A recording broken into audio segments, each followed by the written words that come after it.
Hey everyone, we're again looking at the Gospels and how they match up with historical records outside of the Bible.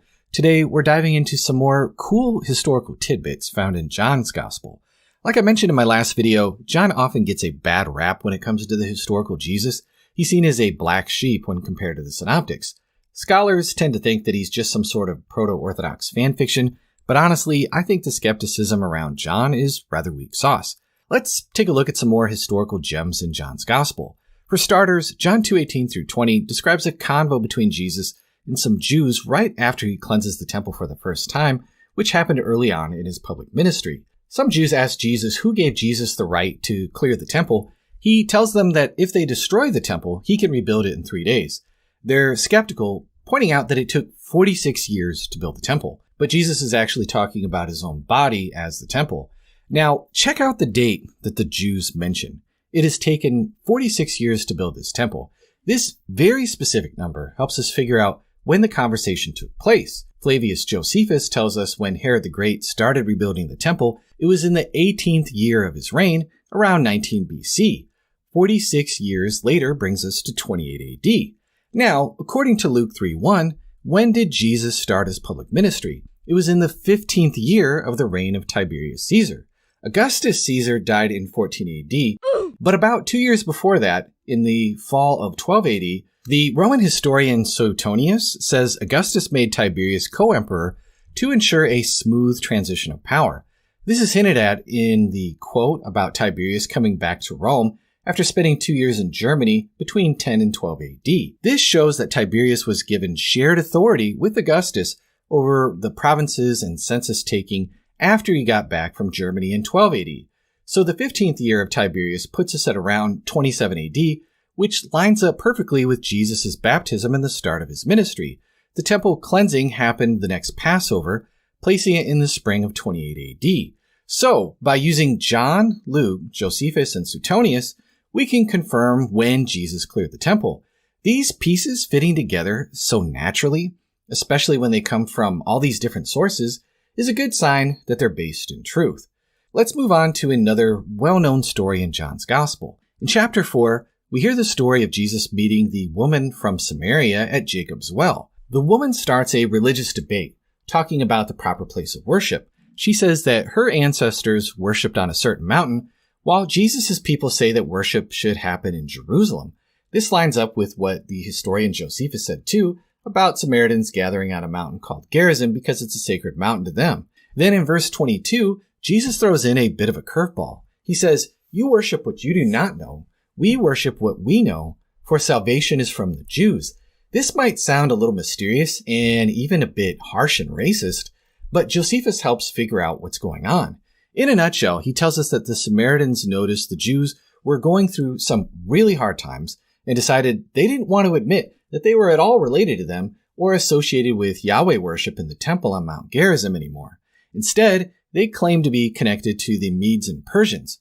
They reached out to King Antiochus, asking to treat them as Sidonians and not Jews. They wanted their temple to be renamed to the Temple of Jupiter and to be free from being lumped in with the Jews' accusations. Antiochus agreed and sent them a message saying that he would grant their request and stay out of their hair. So it's no surprise that when Jesus spoke to the woman from Samaria, he said, "You worship what you do not know." Now, some might push back here and say these were well-known events that happened 200 years before Jesus, and people would have known about the tension between the Jews and Samaritans.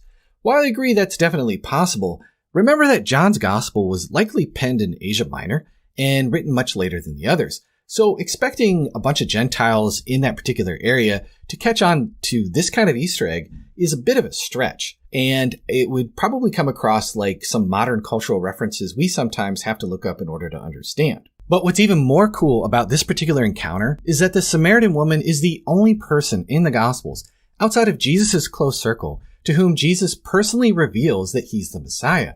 In verses 25 and 26, she says, "I know that the Messiah is coming. When he comes, he will tell us all things." Jesus replies, basically, "That's me, the one talking to you right now." Normally, in the other Gospels, Jesus tells people not to spill the beans about his identity or his miracles. Scholars like to call this the messianic secret, and we see this in John too.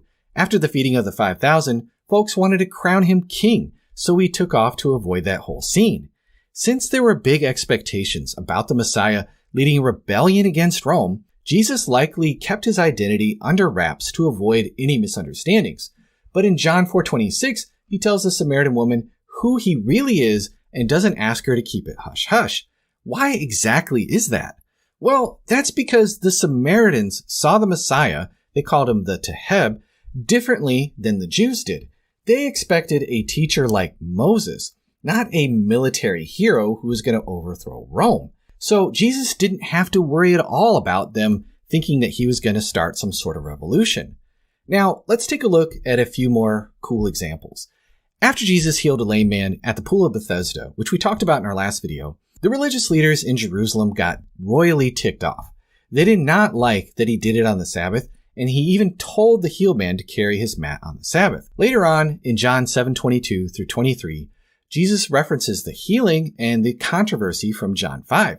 He claps back at them and points out that his critics circumcise a baby boy on the Sabbath to follow the law of Moses, yet they're against him for healing on the Sabbath.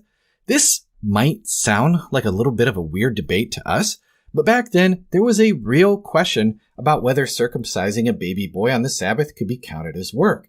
We have external evidence of this in the rabbinic writings called the Talmud. In a certain passage it reads, "When the 8th day of a baby's life occurs on Shabbat, he must be circumcised on that day. Therefore, one performs all the necessities of the circumcision, even on Shabbat." This same passage in its full context highlights that there was some serious debate about the issue with other splinter groups who wanted to follow the law of Moses. The bottom line is that the popular Jewish rabbinic ruling was the 8th day circumcision was more important. So circumcising a baby boy wasn't seen as a work unless it was being done outside of the usual time frame. Jesus used this particular debate to cook his opponents. If the cutting off of somebody's body is okay on the Sabbath, why can't he make them whole? This is just another example of how the Gospels are closely tied to the specific time and place of the stories. Comparing John to the other Gospels that didn't make it into the Bible, it's very clear that John contains far more historical details. These facts reflect a solid understanding of first century Israel before everything went haywire in 70 AD. Now, some scholars think that John's Gospel contains merely some historical nuggets, but is mostly just fiction. I have to say, this view conveniently dismisses evidence when it doesn't fit a particular theory. It's almost as if people are building a fortress around themselves to protect themselves against inconvenient truths. So, for example, my friend believes that genius burglars follow him around and break in every single night without leaving a trace, no matter where he sleeps.